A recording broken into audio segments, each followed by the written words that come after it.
So, the next piece is by Flow, female laptop orchestra, called Telematic City Jam. Sharjah explores diverse modalities afforded by the network alongside a newly designed instrument, the CubeHarmonic, a musical version of the Rubik's Cube. A quantum circuit accessed remotely through IBM is used as a decision-making tool to maximize chord variation.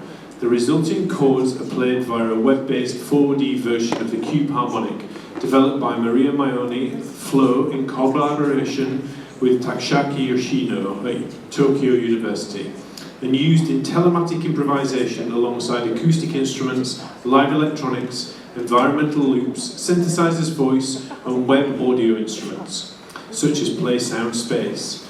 The audio streams from Brazil, England, Poland, Italy, and Australia are captured and mixed in Spain, forming the foundation of generative interactive visuals. The resulting audiovisual blend of globally distributed music will be streamed to the Flow YouTube channel and spatialised by Sound Kitchen Performance.space. This work fuses network music performance, computer science, mathematics, and quantum physics.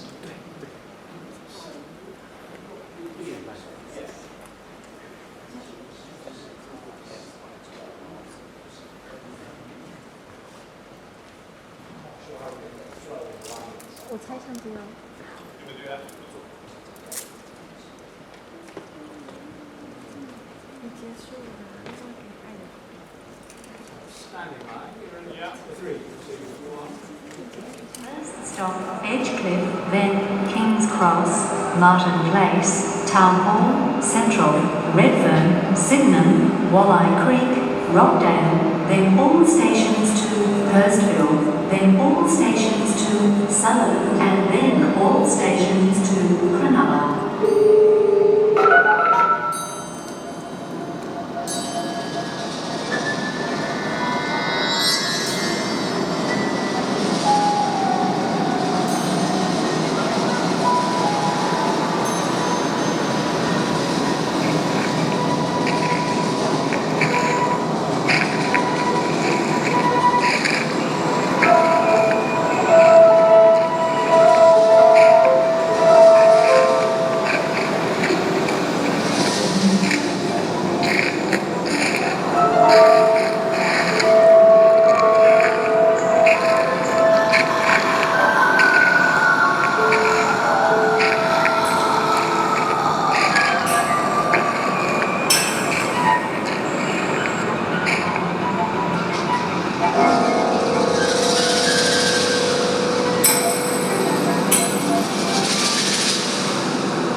We're just going to try and enter flow. We're going to have a conversation. Yes. Bear with us for a second. So that was the Telematic City Jam. You were about to meet the composers.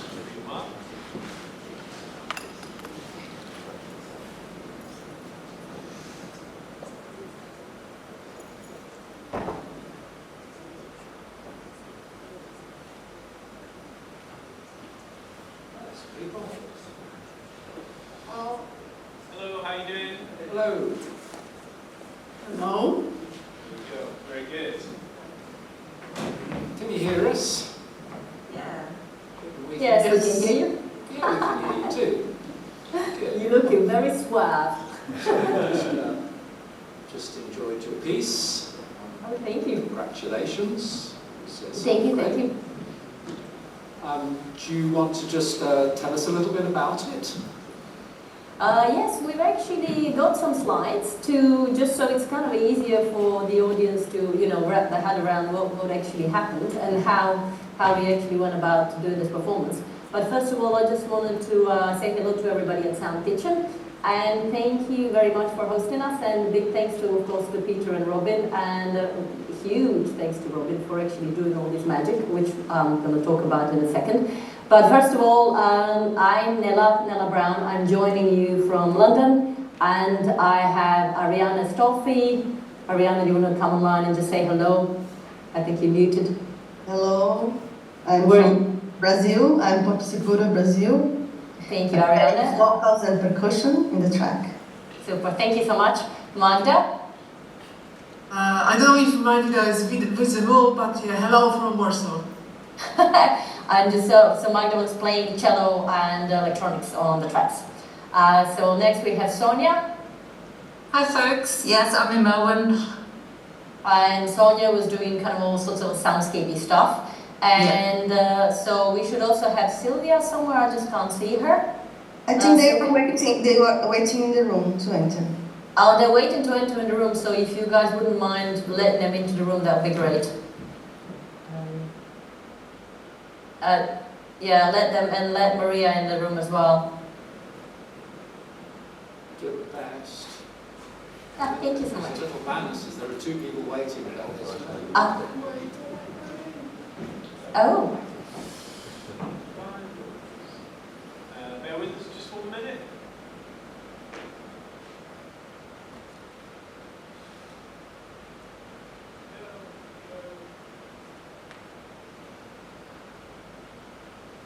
I think we've got somebody. Who's that? Oh, hi, Silvia. Hi, Silvia. Do you want to just come on quickly and say where you're joining us from? Hello, hi everybody. I'm joining from Valencia in Spain. So hi. Thank you. And then we have Maria. Hi, Maria. Hello, hi all, I'm joining from Italy, Palermo. Oh, awesome. So this is the team. I just wanted to introduce quickly the team, just so when we start showing things like on the map and things like that, you know what's going on. And now I'm going to try to share my screen, and maybe you guys are going to have to give me some permissions to do so. Now let's see. Oh, no, I can share everything. Awesome.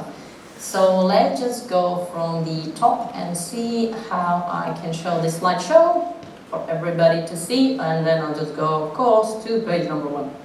Okay, so these are the ladies that you've just seen online. So this is the, we are the Female Laptop Orchestra. We have many more members that join us as and when they can join us. They're free.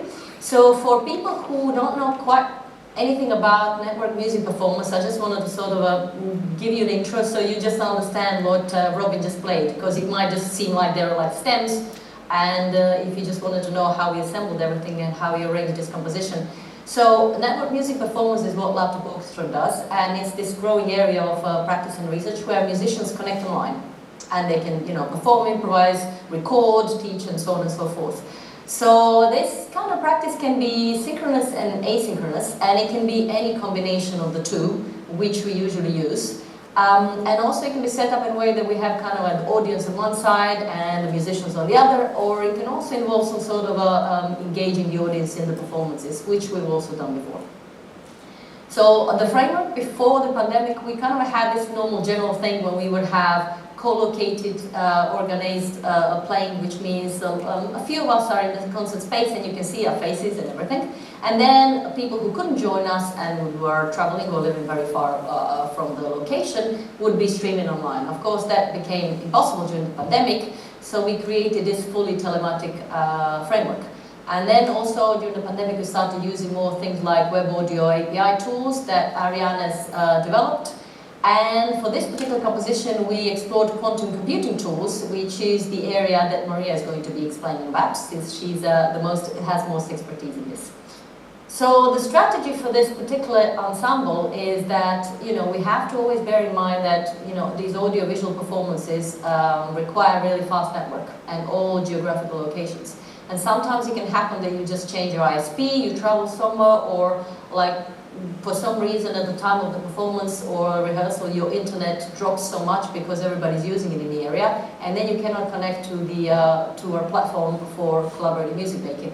And in that, if that kind of happens, then we need to find some workarounds, and this is the workaround that we kind of did in this particular scenario, because we weren't sure that we had enough tech time, and we didn't know what the situation is going to be with the network, so we pre-recorded the performance in advance, so we are sure that actually everything's going to play okay. So now I'm going to pass it on to Maria so she can quickly explain a little bit about the quantum circuit composition and why we use that. Thank you. Yes, so here we're using an idea of quantum computing just as a decision-making system. Of course, we can be creative in that. In particular, we made the association between particular quantum states with particular rotations of action to perform on the cube. For instance, having a specific starting combination and then getting another one, like doing a rotation or not doing a rotation, according to the result of the measurement from a quantum circuit. So as a platform, we consider the IBM, at least the free qubit available from the IBM, and using the QASM computing language. Then we wrote down the code, the circuit, and we chose some initial states, and we started simulations through real quantum computers that were accessed in a remote way. In particular, we are considering 4D CubeHarmonic. If we can go to the next slide. Okay, so this starts from an idea I had several years ago that was first developed with researchers of the laboratory of Professor Kitamura in Japan. This version in particular was made in collaboration with Professor Takashi Yoshino from Toyo University. So you see 8 cubes that are the three-dimensional development of the 4 cube. In particular, 4 Rubik's Cube is a musical instrument having notes on each one of the small faces. In this version of the cube, we have 1 note for each one of the cubes. As you can imagine, by performing a rotation on one of the cubes, we are rotating also the cubes that are around that. And then we are mixing up chords. So we are using that as a tool to generate new sequences. We can export the harmonic sequences and the melodic ones, because we can play the cubes one after the other. And then we apply some techniques of sound processing to the resulting sequences. Yes, and as you can see here, we have the sequences that then were acquired through loopback, and first of all, like edited and modified through Bitwig, then acquired through loopback, and then they were entering the set of all other sequences and entering the real-time improvisation. Actually, we use them as part of the of our score. This is a scheme in general, in particular this is on my piano, because we also made a rough structure of for the improvisation. We consider time, different time sequences, and we considered the sequences played by through the CubeHarmonic as some kind of themes for this element. And then the musical improvisation developed through our creativity of the moment. Super, thank you so much. So I will just explain a little bit what happened afterwards. So after we captured the sequences, we just added a little bit of reverb to it, because the CubeHarmonic has some crude synthesizer sounds. So just so the sequences flow a little bit smoother. And then we exported the sequences exactly according to Maria's score. And then we created a track which was basically combining the sequences and the soundscapes. And that became a track number 1. Then we used this track number 1 and I played it as a kind of input for everybody else's improvisation, because that was kind of initial composition. And then we connected online using Sonoba's platform, which is the platform for collaborative music making online. And then we recorded this performance. So we used the track 1 as a guide, and then we recorded tracks 2 to 5. Ariane played web audio instrument Playsound.space, which she designed, as well as using a voice and percussions. Magda played the cello, Maria played piano, trumpet, and flute, and electronics. And also Sonia did some soundscapes. So that's how we kind of created the composition. And then afterwards, we sort of mixed this performance, and we imported all of those locally recorded separate individual tracks from Sonobus into Digital Performer, and then we basically created the stereo mix, which can then be used for creating visuals. And because everybody, when you do this sort of online performance, everybody's kind of connected up from their homes. We're not like at the universities and special labs, which have all the bells and whistles of kind of a installation, and there's reverberation in different places, and people play live instruments, and then also play a mixture of live as well as computer instruments, which can also have some reverbs and some effects on them. So in order to glue all of those tracks together, like they're coming at least from a similar sort of space, even though they're completely not coming from a similar space, we just had to kind of send all the tracks to auxiliary tracks and just apply reverb and delay. And then of course that all went into master, where we applied a bit of compressor limiter. Usually when we're doing all these things live in real time, we can't do it, we don't have the time, but this was the kind of one of those special occasions in which we had to produce separate stem to give to Robin. So we took the stereo mix as well as the individual tracks, and we took it to TiMax London studio, and that's lovely Robin sitting there having a cup of tea. And so Robin then did basically, we discussed sort of what everybody's playing and how everything could be spatialized, and then of course Robin, who knows the system inside out, imported all of the separate individual tracks, which are all stereo. As you can see, the TiMax allows you to import the stereo tracks as two tracks, like two mono tracks, which also allows you to do automation, as well as any kind of applying any kind of spatializations on each different tracks and different portions of the tracks, different mono left and right as well. And all of that he's going to be explaining to you. This is really kind of a magic, where the magic happens. And Robin's going to be explaining to you, I think later on today he has a demo, so he's going to explain to you how, how TiMax works. Maybe he'll even show you an example of what you just heard today. So I just want to bring in Silvia to quickly tell us a little bit about what prompted the visuals. Hope you like them. Silvia, you? Hi, yeah, I'm Silvia, thank you. And I'm usually responsible for the visuals that are usually created in real time, but in this case, because of the complex setup and the spatialization, I use the stereo mix for creating the visuals like in advance. So I'm working with different tools. In this case, I use the Touch Designer, software for creating visuals. You probably, many of you know.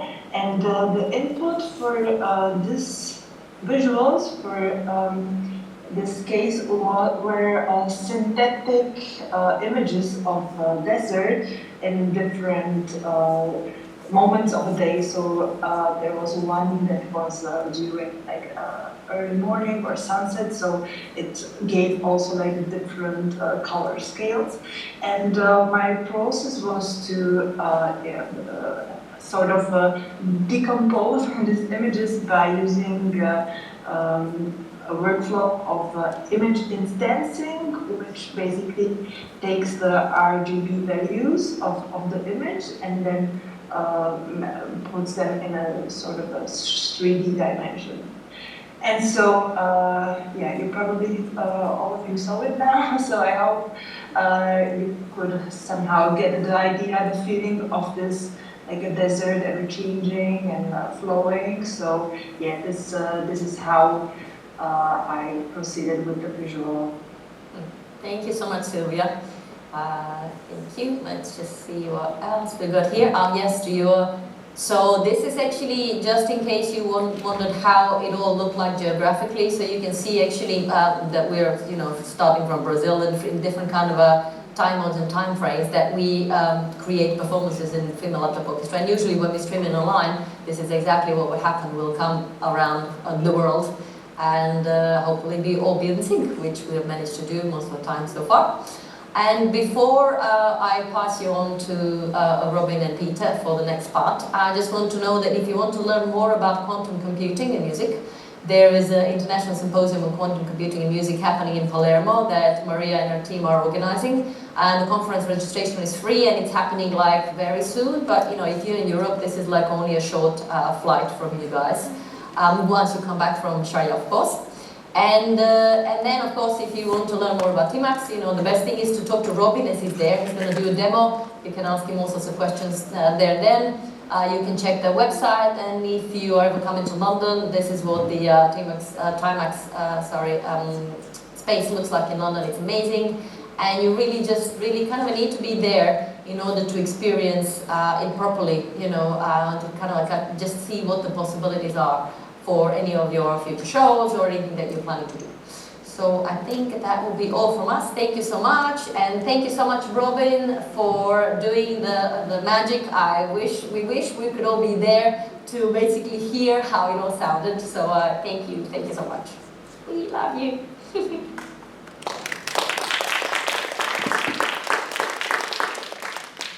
Thank you so much, Nela. Thank you, all of you. It was great. So yes, we're gonna, I think, love you and leave you and move on, and we'll see you all again soon, I hope. Just to finish, Flo, our regular Sound Kitchen contributor, I think probably everyone for the last 20-ish years, maybe not quite so much, but 16. Not quite so much. We'll try to do our something. best. Yeah. So we look forward to seeing you all again another day. Thank you. Good. Thank you so much. Thank you, everybody. Great. Thank Enjoy you. the rest of the Sound Kitchen. Bye-bye. Bye-bye. Bye now. Bye. Bye. Bye. Bye.